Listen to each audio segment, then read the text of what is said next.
This is Danny Dorman. The following snippet is based upon the full interview. Please follow YouTube for the full interview, and hopefully this will answer your questions for Brentwood 2020. Yesterday, I was doing some research, not on you, but just the city in general. Sure. And I found a link in the Brentwood Express, I think it was, our local newspaper.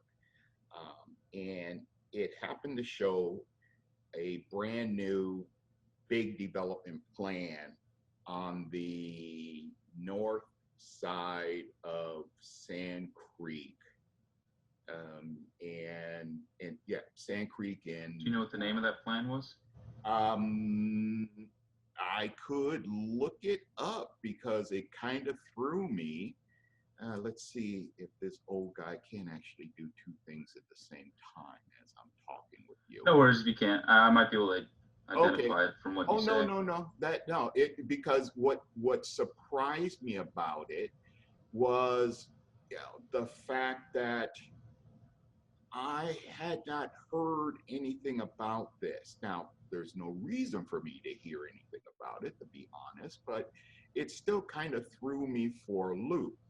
And is this it right here? No, that's the web online. Here it is. It's pulling up right now. Sure. So, Sciortino Ranch, Sand Creek and Highway 4.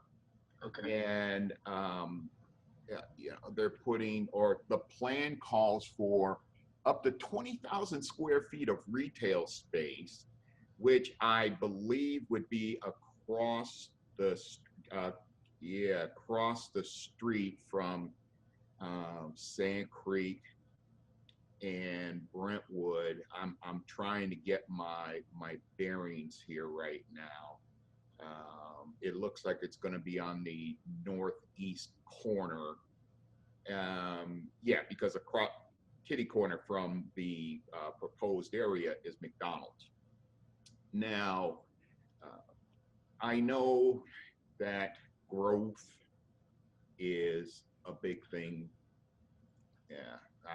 Is a big thing. I won't say who it is. Thing is for, but the question is, I happen to find it on the back page as I was looking for something else. And the question is, did I or we miss something? And if we didn't miss it, then why does it seem like it was meant to be on the back page? Sure.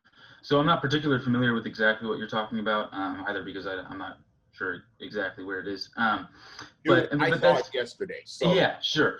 And if you want to send it to me, I'm more than willing to look into it. But there's a few things. So there's a few things that could be going on. One, this could have been a project approved several years ago. And that's what you're seeing now is some of the projects, and people are getting frustrated about it, and I understand why, is projects going up and more houses being built. When in reality, some of these projects were passed, were approved in 2008 or even before that, and now the developers are just beginning to build.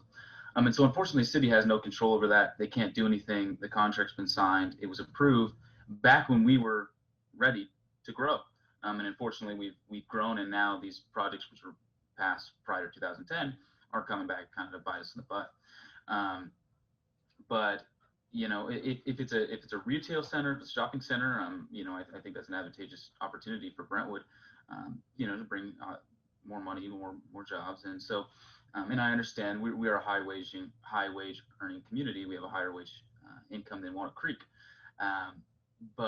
And so those are the type of jobs we want to attract. But at the same time, retail is valuable too. And I think we're lacking that in some areas. And so the second thing is either it could be very early in development. It could be the opposite. I'm not quite sure. Once again, I'm not quite sure about the project, but it could just be in its early stages. If it might be the project I am thinking about, and that is that it's in its early development and the city is just starting to look into it. And so that's why oftentimes you see these at the back pages, because it's not big news when there's not much plans around it. you take Bridlegate, for example, that was on the front page when it started to get out there, because it was a big deal, and it was a plan that had been involved and established, and now it needed to be voted on. So I don't think it shouldn't be pushed to the back page, but oftentimes that's kind of the two things. Either it's been approved, or it's very early and really not enough to sort of make a decision on it. But with that in mind, let's talk about the older plans that are, for whatever reason, they were approved years ago, and for whatever reason they stalled, but now they're coming forward. And the reason I asked that question is I was driving down Sciortino heading towards Guerin, Okay. and I saw some brand new homes on the northeast side of Brentwood Boulevard. Okay. Then I see this, I see this, big build out of, for lack of a better term, industrial stuff, business related things. So if I was buying a home, in an area where I thought it was going to be luscious and spacious, and then all of a sudden I'm getting a Denny's right next to me, I would be surprised. And yeah, okay, it was approved years ago. I have a problem with there's nothing we can do about it now part. And again, maybe there isn't anything we can do about it now. So my question to you is, when you become mayor, and I say that to all the candidates, I'm going to be right with one of you. So I will go with you. When you become mayor, will you be able to look into these things and rethink? I would think we should relook at this now, because you have a gang of homes, and they're going to go, for $500,000 plus. Sure. And now I'm going to have a Denny's, and in addition to that, some soon to be filling the blank industrial, Sure. or enterprise. So it all sort of depends, right? If a plan was fully approved, completely, it was passed for, years ago, there is simply the city can simply do nothing. That would open us up to a major lawsuit, and I'm not talking about something that the city can afford. It would be a lawsuit upon lawsuit if we were to continue to do it. So there are certain legal ramifications for projects that have been passed with years and years ago. Where we change is if some of the projects are still in motion, or so. Bridlegate, for example, had gone through the process, but it hadn't finished, and now it's just starting to finish now. And so there's kind of that difference that you have to understand. There's one where there's things have been passed, and I think what the city has to do is be transparent and say, this is what's going to happen in the next couple of years. Be prepared for it, but the city has to understand, and what they need to make the residents know or educate is that we are no longer focused on that. We are ready to prioritize business, to prioritize a different avenue than we have for the past 20 years. And so, and the city hasn't done this, is just put everything up front. This is what's going to happen. This is what can potentially happen. But going forward, we're no longer focused on this. And I think that's crucial. And I think that's kind of the big part of the frustration in the community, because they're seeing these developments go up, and they have the understanding that they were approved recently, but in reality, they were approved 10 years ago.